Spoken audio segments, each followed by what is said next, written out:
Alright, so I'm gonna move on. So head back south to Agassiz Town to go onwards to get our 5th badge.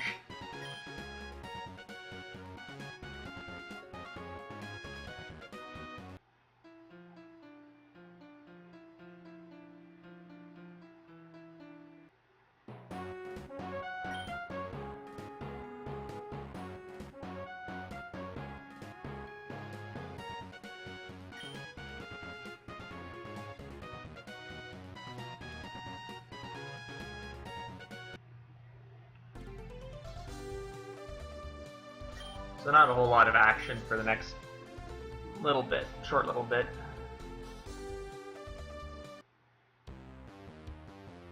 So Route 309 is in a cave. Not much to talk about here, just navigating our way through, ignoring all the items. Was not supposed to go down that staircase. And using our repels.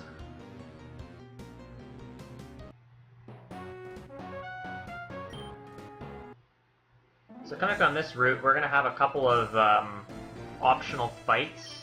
I don't fight too many optional trainers in this run, but there are a few here that I will fight optionally.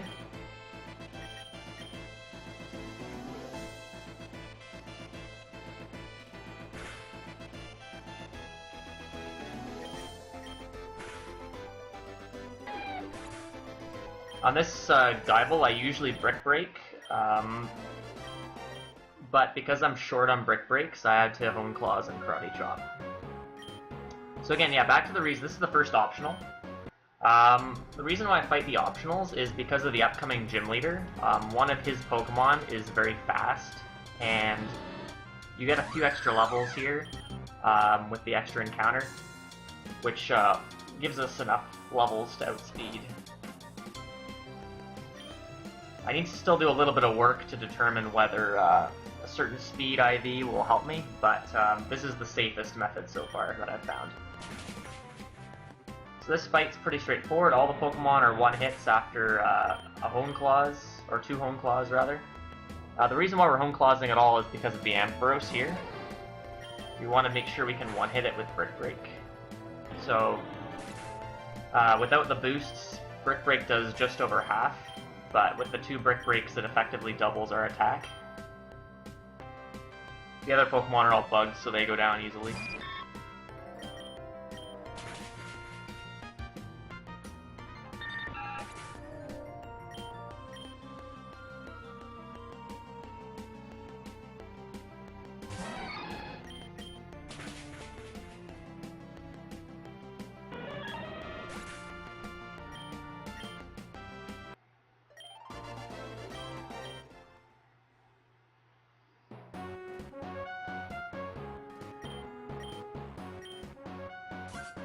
This is the second optional. 2 of his Pokemon are 1-hits, the other one is a 2-hit, so the fight's fairly quick.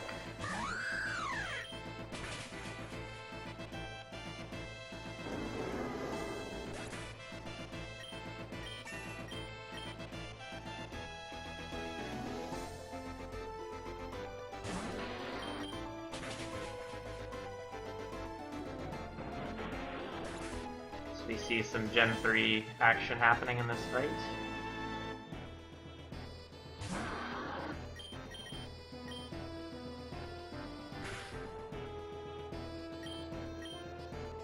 So in this fight I start with Karate Chop. If the first one doesn't do more than half, then I will Brick Break the second turn, because the Bide would kill.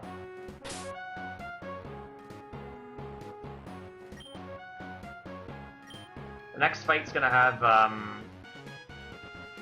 some Pokemon which might be able to do some damage, so I'm gonna heal.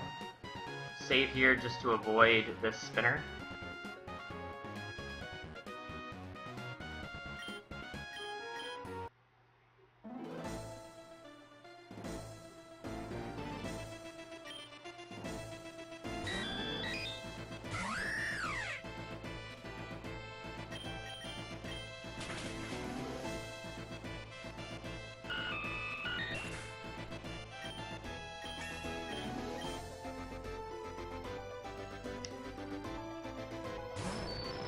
So this is Magneton. Very often has Sturdy, so we want to make sure we have good health. That time it used Magnet Bomb, so actually it wasn't too big of a concern. It's important to note why I kept Karate Chop. I'm running Karate Chop and Brick Break instead of having 2 flying attacks and 1 fighting attack. It's just when you compare the PP usage of all of them. Wing Attack has 35 PP, so it makes sense to keep Wing Attack. It's got because the other option would be Aerial Ace. Aerial Ace is just as powerful, but it has less PP, so it just makes more sense to keep Wing Attack. And only have Wing Attack and then keep Karate Chop. We won't have Karate Chop for too much longer, though. So before we hit up the 5th gym, there's a couple items I'm going to grab. So the first one will be HM2 Fly. If you caught the text going by, she asks you if you're a ranger, and you have to lie and say you are to get a fly. So this game, I guess, doesn't teach honesty. And the next item, I'm picking up a very, very useful and important Max Ether. And we'll see a little bit later, I think in the second segment, as to why that Max Ether is really important.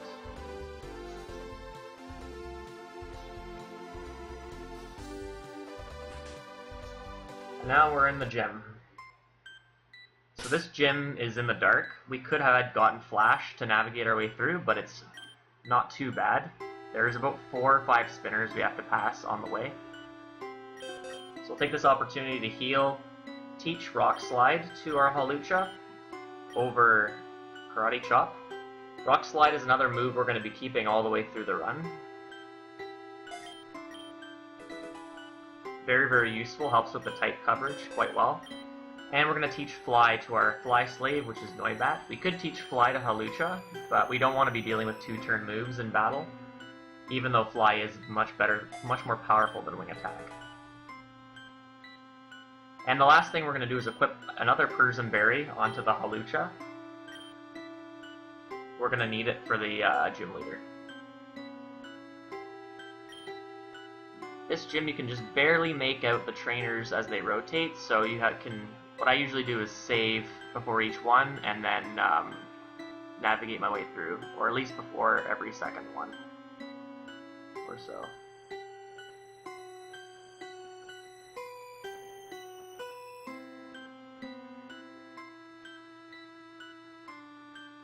We're going to save here just in case anything happens. It is possible to die on this fight. And we're on to facing 5th gym leader, which is Graham. Graham's a ghost type trainer. We don't have any super effective moves here, so this is the first gym we don't have a type advantage. But luckily we have Hone Claws, and we got the Persian Berry. So what we need to do is we need to set up 3 Hone Claws here, because our attacking move, for the most part, will be Wing Attack. Haunter's got a number of moves. It has Nightshade, Shadow Punch, and Confuse Ray. We want to see Confuse Ray, ideally on the very last turn, because that will use up our Persian Berry. We don't want to be seeing that much damage, because there's a couple Pokemon in the fight which can kill us. So we're just going to heal here. That's good enough health to move on. So after our 3 Hone Claws are up and our health is perfect, we just start launching Wing Attacks. The Gengar was the Pokemon I was talking about that might be faster, so we have to make sure we're faster than it, because it knows Dazzling Gleam, which is a super effective move, Fairy-type move on Hawlucha, which will one-shot. So we have to make sure we're faster. Drifblim has got a lot of HP, so Rock Slide is used here, because that's guaranteed to kill. Also, it's important to note Rock Slide doesn't have the best accuracy, and these Hone Claws effectively improve its accuracy to 100%. So here's what I was talking about. Banette and the last Pokemon both know Shadow Sneak, which is like the quick attack ghost types. If our health is really low and they either both quick Shadow Sneak or one of them criticals, you can die. So I want to make sure my health is good here. This Shedinja, also, as you can see, also used Shadow Sneak, so very important we kill that guy. And that's a fairly decent Graham fight, a little bit of time lost due to the heal, but overall pretty solid.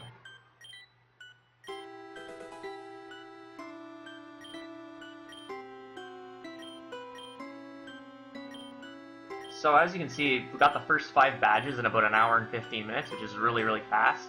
The next couple badges take a long time. So it'll take about 2 hours to get the last 3 badges. So there's a lot of extra storyline we're going to have to go through in between here.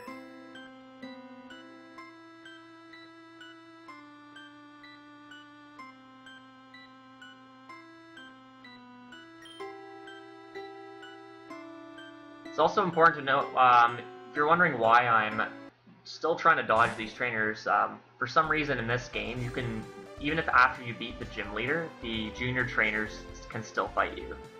So you have to still dodge these trainers as you exit. For the most part so far, we haven't had to deal, we've either had to fight all of the junior trainers, or we're able to get or we're automatically warped out of the gym. Avery's is the first gym where we actually have to dodge them a second time. I think it's the only gym where that's a serious issue. I'm just gonna heal up and save here before we fight Jeremy. So I mentioned before, PP management is quite important, so in this fight we want to make sure we have at least 1 brick break for this Granbull.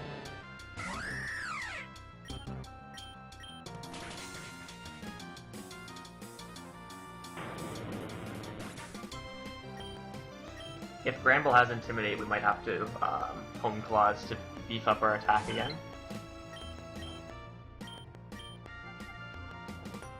So actually, interestingly, I Hone Claws on the Swablu, and the Swablu knows Fly, so I took that opportunity to Hone Claws again. I normally don't do this. I normally would Hone Claws on the Granbull. But now my accuracy is good. I can easily hit the Swablu and his third Pokemon, which is a Magmar. And the last Pokemon, which is a Nidorino, will now die in 1 hit to Wing Attack. Without the Hone Claws, Nidorino is actually not a guaranteed hit. It's very, very likely to live. Here we see that Nidorino poisoned us with Poison Point. We're not too worried about that because we're going to be taking a center very soon. Because our PP is quite low for Brick Break, and we're going to need a lot of those coming up. Here Jeremy gives us the Surf HM, which as we can see we're going to need it right away because we're going to be surfing.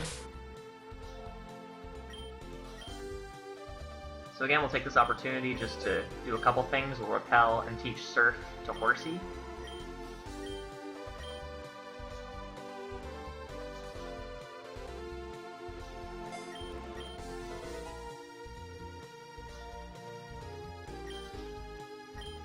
This route is very, very annoying. It's got a lot of spinners in the water, with very long sight ranges. So you'll see me hopping on land here and there to dodge a few of them. That one was an accident, actually. And I do save quite frequently in case they do hit me. Since I'm poisoned, I'm not really well suited to fighting their Pokemon, since I don't really have anything good against water types. On this route, I'm going to pick up 2 items. One of them is Rain Dance. So this is actually an extremely important TM. You cannot win the 8th badge without it, using Hawlucha. We won't see that till a later segment of this commentary, but that's just a heads up for later. And the second item is the Full Restore. So the Full Restore, we're going to be buying a lot of these later, but we're very likely going to need a Full Restore, something to heal both health and status a little bit later on.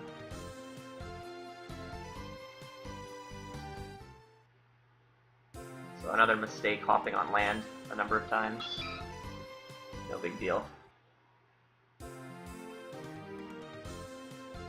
Should be the last of them, yep. So now we're in our next town, which is Ladoga Town. So I am going to take a center, but firstly I'm going to go stop off at a shop here. This guy sells items which boost specific type attacks. We're going to pick up a Sharp Beak, You'll see if you watch my Sigil Hall speedrun, I do pick up an additional black belt there as well. But we don't need it for this run.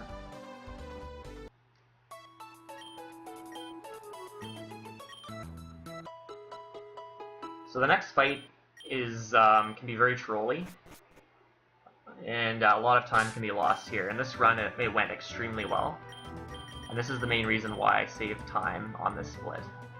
I'm going to switch a slave to the top. I'm going to switch Bellsprout, and you're going to see why, possibly why in a second.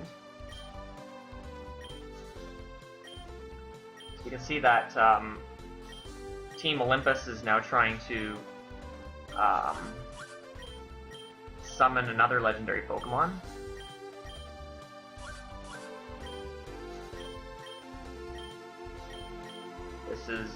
This Pokemon is, we'll be fighting it a little bit later in the run. So now we're in a double battle with Morgan, which is one of the Elite Four members. She's a Water-type trainer.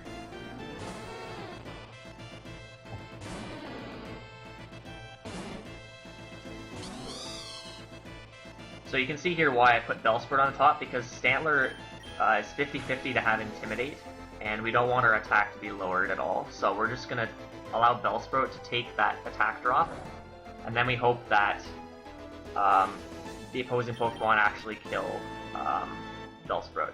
First turn they didn't. Sometimes they're very dumb. And very luckily, Swanna put up a Rain Dance, which is going to be really helpful to avoid taking damage from the Vulpix and any other fire types that are in this fight. So once Bellsprout's dead, we swap in Hawlucha. We use one Hone Claws to beef up our attack a little bit. And then we start dealing damage. Sometimes the opposing Pokemon will get killed by your ally. This Ponyta, I believe, knows an Electric-type move, so I want to get this guy out of the way as quickly as possible. And this is one reason why Rock Slide is such a useful attack, because it hits both opposing Pokemon, which is really nice. You can see Ponyta knows Wild Charge. Killed itself, actually, which is quite useful. And it was very lucky he didn't hit me instead. It would have done quite a bit of damage. So this fight actually worked out really well because there's two trainers, and once both of their Pokemon, all of one trainer's Pokemon are dead, you're only fighting one Pokemon.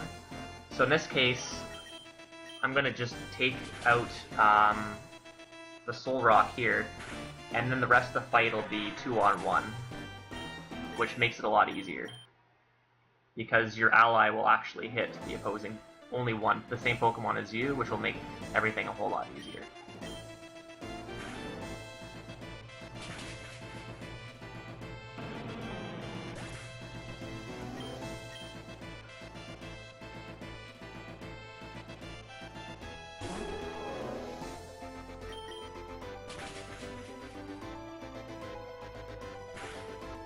And having Float Soul as your ally in this fight is really helpful because it knows Aqua Jet.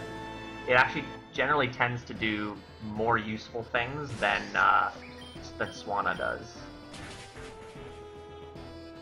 But then the rest of the fight, these Pokemon are pretty easy to take out. They go down fairly well. So this double battle went extremely well here. We do actually get a free heal after this fight. I haven't figured out how to route out the Pokemon Center I just took, but this would be really useful if I was able to get through that fight. But I just don't have enough Brick Break PP at the moment. I have to figure out if I can rearrange my moves that I used during the previous splits. So with that done, I can switch Hawlucha back to the top. I don't really need Bellsprout anymore. And we can move on.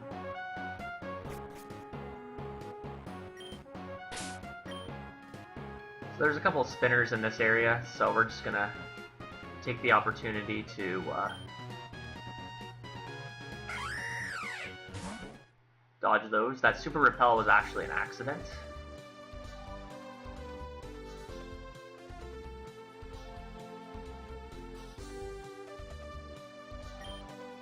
So I saved before this trainer. This guy can be a very big troll.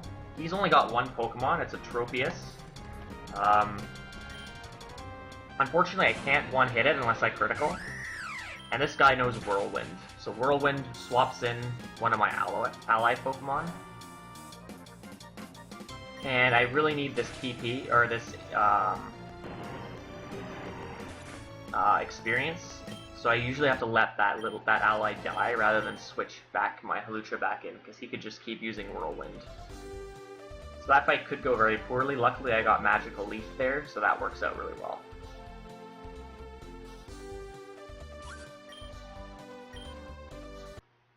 This next fight is where we pick up one of the more useful, but also less reliable attacks that we're going to use in this run.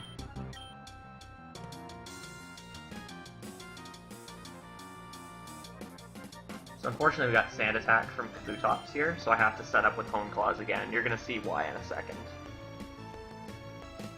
So this Hone Claws is purely for the accuracy. Unfortunately he kept using Sand Attack. Wow, I forgot how many times he used Sand Attack.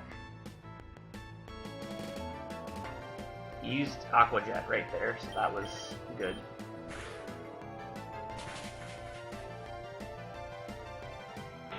So that was a little bit of a bummer. Lost a little bit of time, but the double fight battle earlier went really well, so I'm happy with that. Interestingly, Rock Slide in this game is super effective against a rock flying type. I don't think it is in other games. Here's where we pick up High Jump Kick. So we're going to teach High Jump Kick over Brick Break. So High Jump Kick is very powerful. It's 130 power instead of the 75 that Brick Break has. Unfortunately, it is 90% accurate, so it does have a chance to miss. And if you do miss, you deal yourself half your health. So it can be really bad if you're trying to take out a very powerful opposing Pokemon and you miss. So in this run, you'll see I save quite a bit, just in case I miss a High Jump Kick.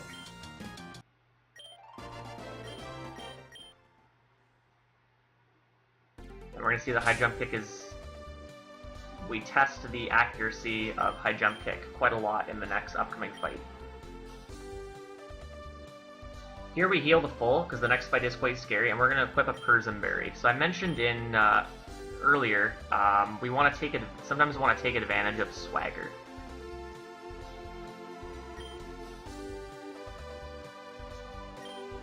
So what Swagger does is it effectively doubles my attack. It sharply raises it, which is a doubling effect.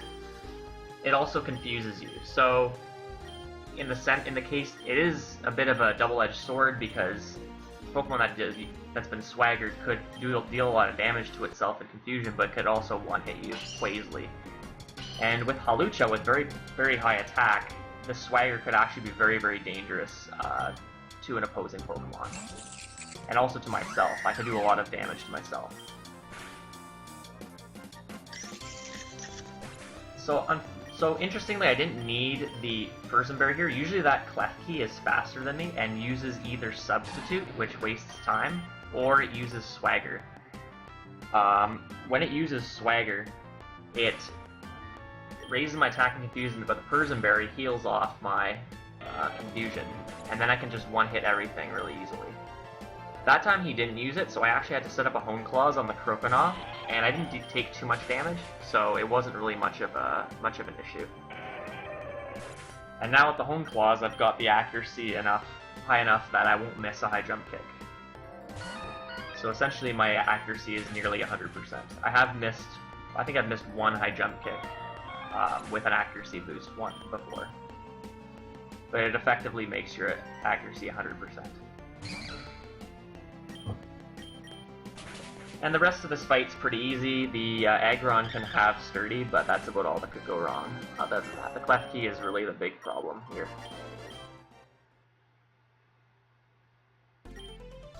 So that's 3 Persim Berries that we didn't use. So that's the 3rd time we've needed the Persim Berry, and we haven't used it yet. So in this next section, I'll put the lucky egg back on.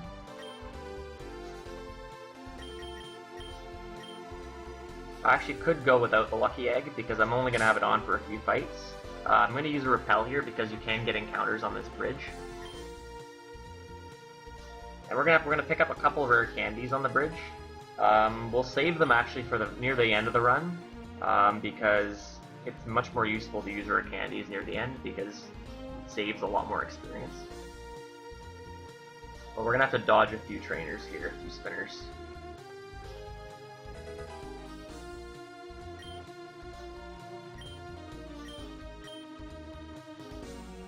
So other than that, this route is pretty basic, nothing much to comment on.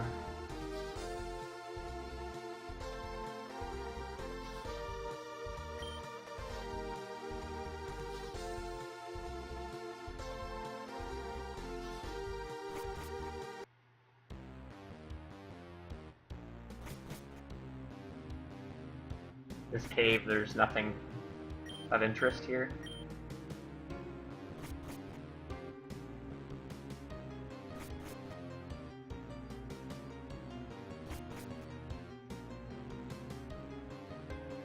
And we exit to Treasure Town.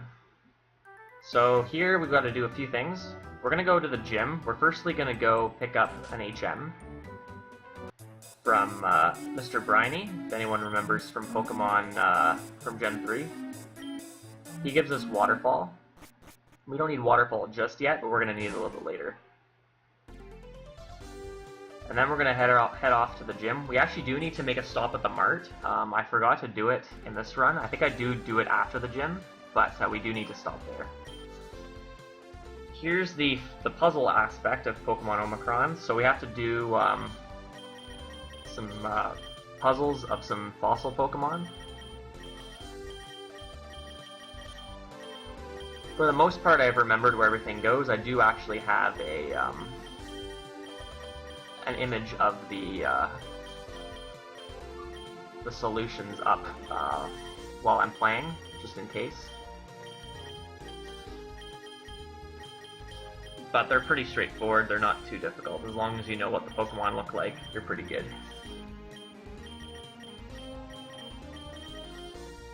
So the first one is an Omanite. Then we head up, we face our first trainer of the gym. So there's a number of trainers here. We were forced to fight 2 of them. I earlier noticed I put the lucky egg on. I probably shouldn't have put the lucky egg on because we're gonna have to put a berry on before the gym leader. But here we put one on just in case. These 2 fights are pretty easy. Everything just goes down to wing attack. And you can see here the gym is a bug gym, so we again have a type advantage. So that's 5 of 6 gyms so far we've had a type advantage over. Which really is the reason which makes Hawlucha the most ideal Pokemon to run with for this game. Another puzzle here, got an Aerodactyl.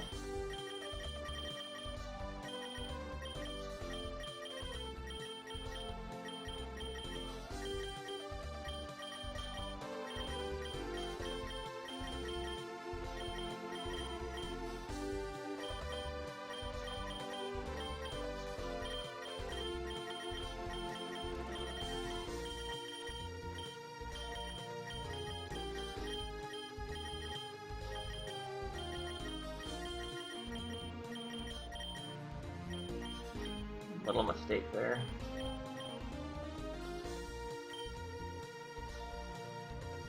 So that's 2 puzzles down. We still have 2 more to go.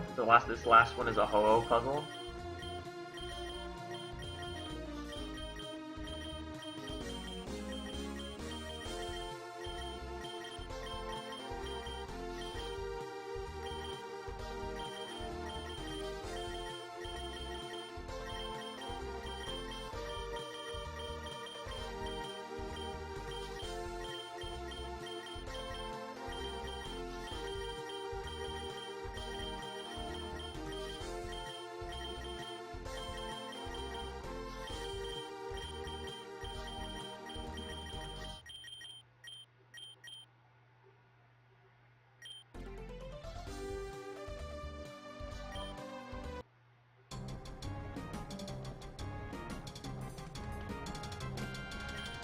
another fight with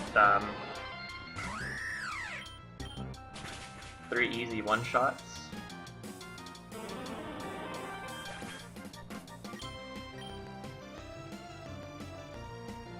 That Parasect can poison you with its ability, but we're gonna need to heal before the fight anyway, so no big deal.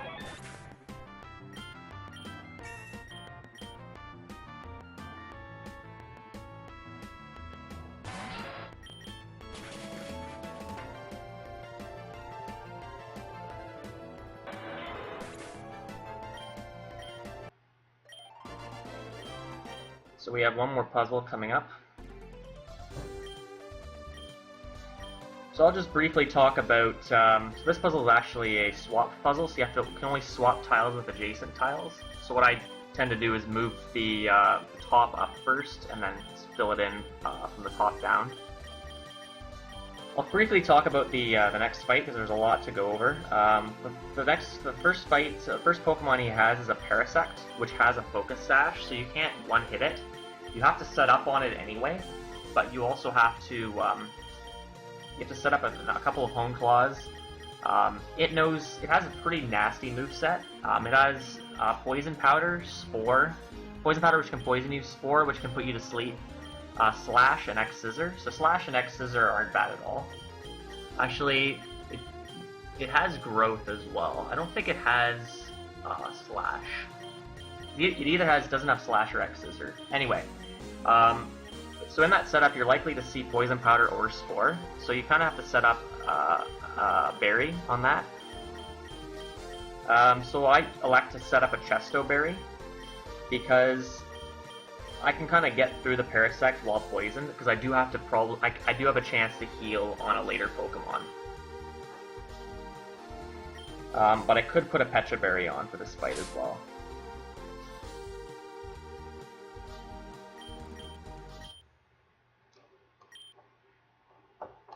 Parasect also has the ability that it can poison you if you make physical contact. I'm not sure if I do it in this run, but I've actually started to use Rock Slide on Parasect to avoid that chance as well.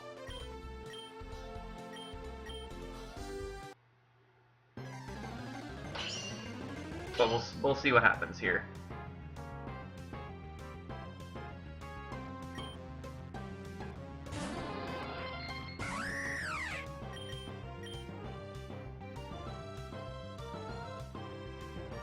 So turn 1 we see Growth, which is good. That's a good thing. He can't really do that much damage to us. Second turn we get a Hone Claws again, and he gives us Growth again.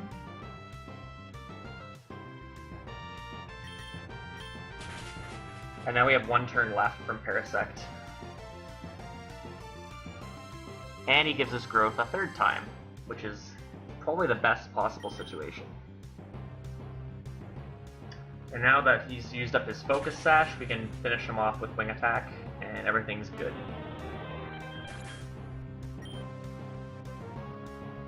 We did get poisoned, so you'll see in future runs of this, I'll actually use Rock Slide there. I could have potentially taken no damage from the Parasect. I elect to heal on the Volcarona. Probably not the best idea. I'm not sure if we see this in this run or not. But Volcarona has Flame Body, which can burn you.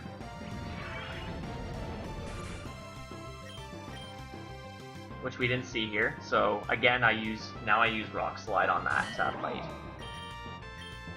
So Escavalier is where I would normally heal, because the next Pokemon is quite deadly. So my health here is actually really low. It's not ideal. So I actually do end up healing on Scizor. Which is very risky, because Scizor will Mega Evolve here and it will be faster. Actually, it won't be faster, but it uses Bullet Punch, which is like Quick Attack. And a critical Bullet Punch does quite a bit of damage, so he's going to get 2 of those hits off on me. And I can finish him with High Jump Kick pretty easily.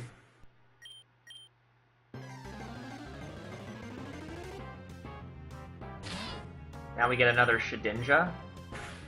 And again, this one knows Shadow Sneak, so it can do quite a bit of damage. It also has a Focus Sash, so you need to hit it twice. I am going to heal here because Shedinja can use Shadow Sneak, and the last Pokemon can also potentially be faster. That time we got Curse, so that's going to deal a little bit of damage, but not terrible. So Ninjask is very fast. We have to be careful we haven't taken too much damage. I have seen the Shedinja use Disable on my wing attack. Luckily, I have 2 super effective moves on Shedinja, so for anyone who doesn't know, Shedinja can only be hit by attacks that are super effective. It's called Wonder Guard. Luckily, I have 2 of them, so I can use Rock Slide if wing attack gets disabled. You can see that split was pretty good. I saved nearly 6 minutes. So very, very solid.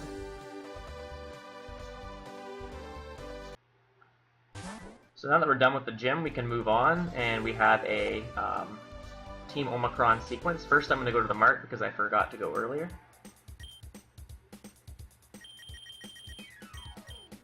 Pick up a few revives, just in case my Pokemon faints and I need to revive it. That usually won't happen until the Elite Four, or in the Sigil Hall section of the run. I'm going to put the Lucky Egg back on again. Again, my berry doesn't get used. I've been getting pretty lucky with those berries, I guess.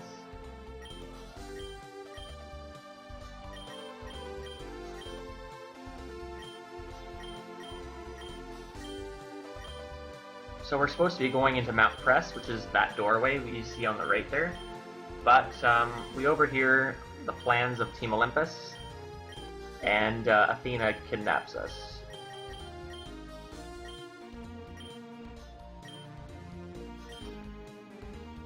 Using chloroform.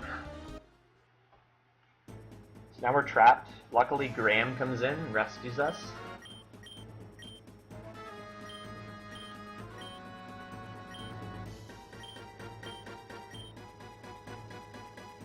There's a nurse here, so conveniently we'll take a free heal. So we'll save before this fight. This fight we have to set up on, and the lead has a pretty scary move, so we're gonna be very careful.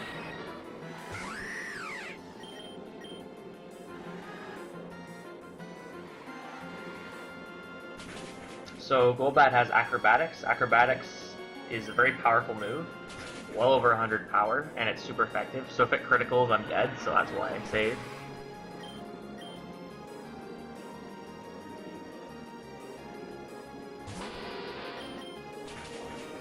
And more importantly, the Hone Claws allows us to hit both of those Rock Slides. And also hit the third Pokemon with High Jump Kick.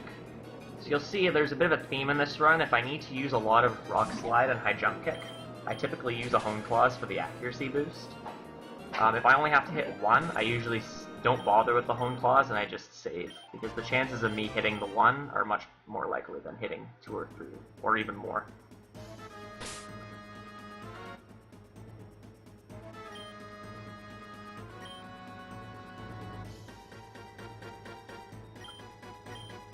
This fight I heal and save. I have to hit 2 High Jump Kicks.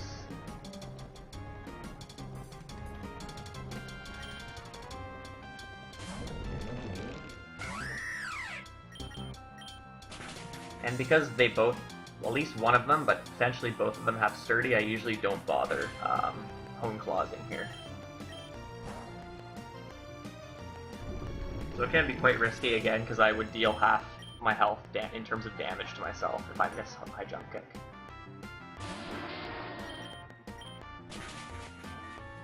So there's a few differences between the Quasar Plateau run and the Sigil Hall run. One of the major differences is we have to catch an additional Pokemon. We won't see it in this segment, you'll see it in the next segment. We have to catch a legendary Pokemon, and we need a Master Ball to do that. So past this guy here, there's a computer. Yeah, we activate the Master Ball there.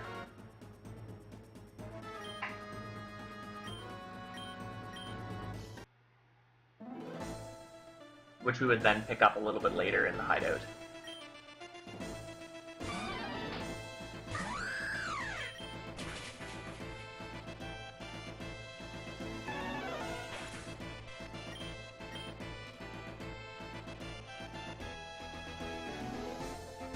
This is a little risky because I'm going to be high jump kicking here, and if I miss, I'll do almost all my health to myself, and he'll probably kill me. But everything went well there, so that was good.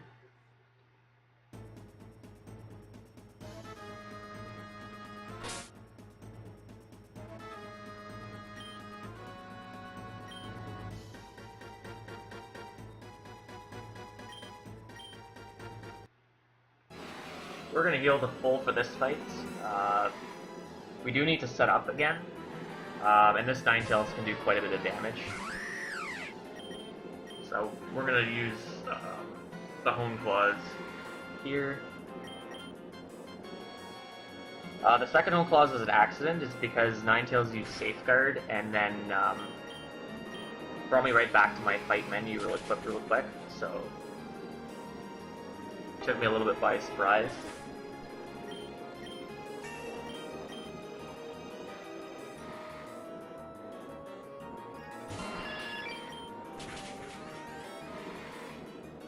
So the Hone Claws there was used for both the accuracy boosts, and also so that we could one-hit the Pidgeot with Rock Slide. We don't one-hit without the Hone Claws. Next we have an optional trainer, so you can see this grunt here is guarding an item. We need this item for the run. It's a Swords Dance TM. This guy's pretty tough. He's got 3 Giraffarigs, all of which have Psychic. We also have to set up here because we need to use Wing Attack. And it's possible that you don't hit the range on the second one, which is the level 41. But luckily I criticaled. So that's all good. So as you can see, I wouldn't be able to tank 2 Psychics. I would only be able to tank the one I need to set up. The 40 usually dies, but sometimes it lives. I've seen that one live as well. So luckily that fight went really well. So I pick up Swords Dance here. You know that I already have Hone Claws as an attack, but at some point I'm going to have to get rid of Hone Claws. Just because I need a certain set of moves, and Hone Claws just needs to go. So Swords Dance would come in, is going to come in future, which is quite a useful attack. So we'll just heal the full here because this Azumarill can do quite a bit of damage. If it uses Aqua Tail, that time it didn't.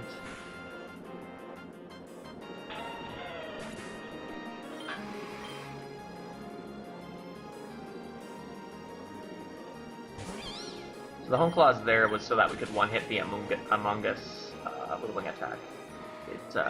It can live, and also for the accuracy boost for Azumarill. As you can see right here that, like, because I have high jump kick, Hone Claws is a very useful move.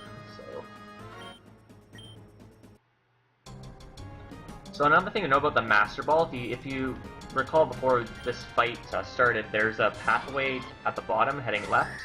That's where you would go to get the Master Ball. There's an extra trainer down there who's actually quite tricky, but once you beat him, you can go ahead and kill him. This fight here is kind of funny. This Delibird only knows Present,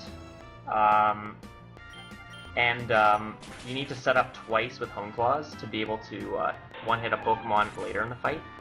And that time he actually healed me to full, which was really helpful, because we do need to be fully healed for the next fight.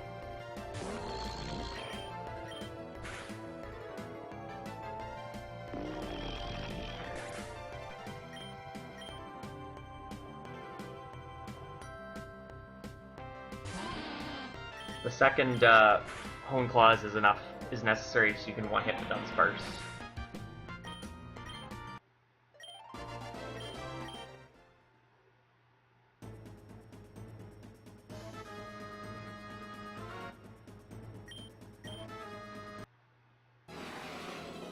So we see a quick save here.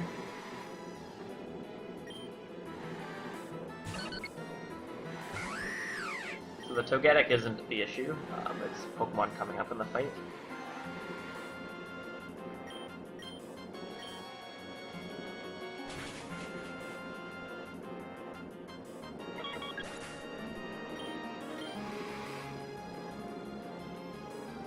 And that is a Slowking. So I don't really have any good moves for Slowking because it's Psychic type and Water type, so I have to use Wing Attack. Unfortunately, Wing Attack won't one-hit, so I have to use it twice. And very unluckily, he used Swagger there. He normally uses a Psychic type move, like Zen Headbutt. Fortunately, I have a lot of Persian Berries left over from earlier, so I can actually go ahead and use one here. There's the Zen Headbutt.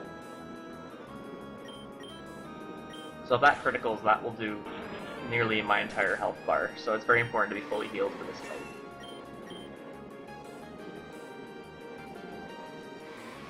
So without using that Hone Claws, Slowking will take probably take 3 hits to kill, which is not ideal.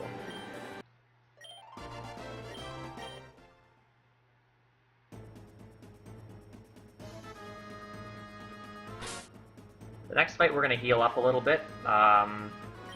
Usually isn't a problem, but the Pokemon we're facing can potentially do quite a bit of damage.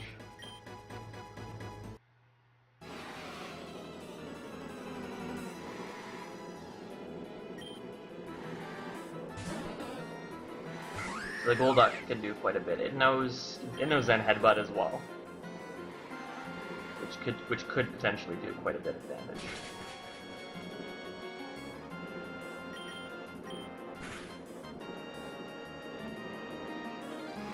And unfortunately, based on our moves, we need to use a Wing Attack on the Golduck, and it usually takes 2 hits.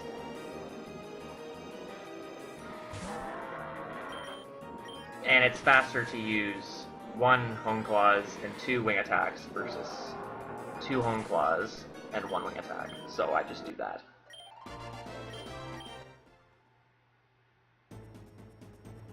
This next fight can be very, very bad, so we're going to heal the full here and save the game.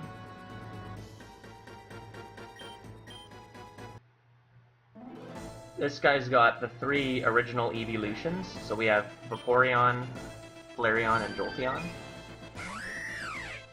And we need to set up here because we need to High Jump Kick 2 of them and Rock Slide the other.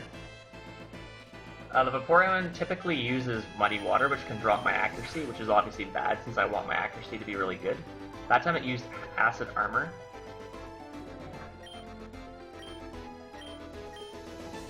And then it used Haze, which eliminated my accuracy and attack boosts from before. And then it used Muddy Water, and then dropped my accuracy. So I then had to Hone Claws again.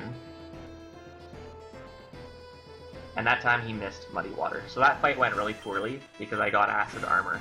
If I'd gotten Muddy Water, turn 1, it would have been okay.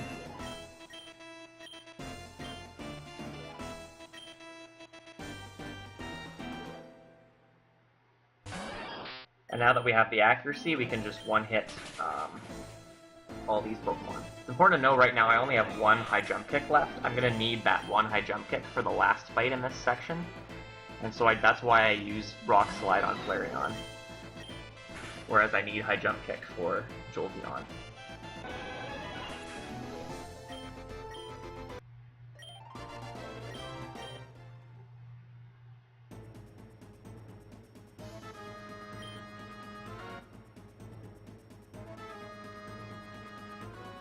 So here I would normally heal and save, but that time I just saved. This next fight isn't terrible, but there's a potential for damage, so I was playing a little bit risky here. So we just gotta watch a cutscene.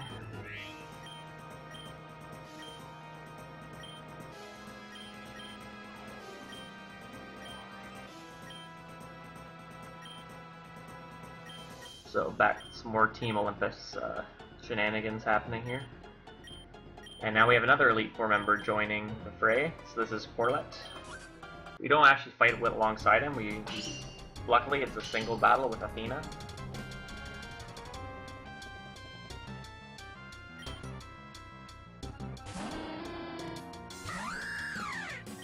So we have to set up on this Noctowl, so we have to use Home Claws, because we're going to need to use Rock Slide and High Jump Kick, and this guy knows Air Slash, which, as you can see, does quite a lot of damage, so a critical would have killed. But now this fight is relatively straightforward.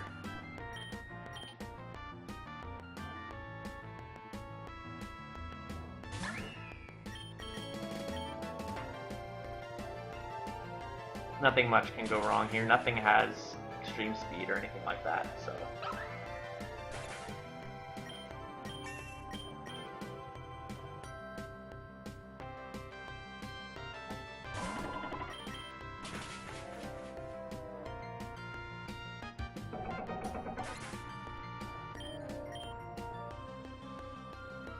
Here's where I need the High Jump Kick, which is on Lucario.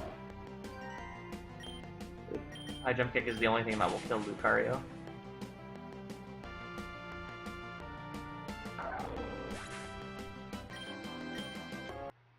And that's Athena down.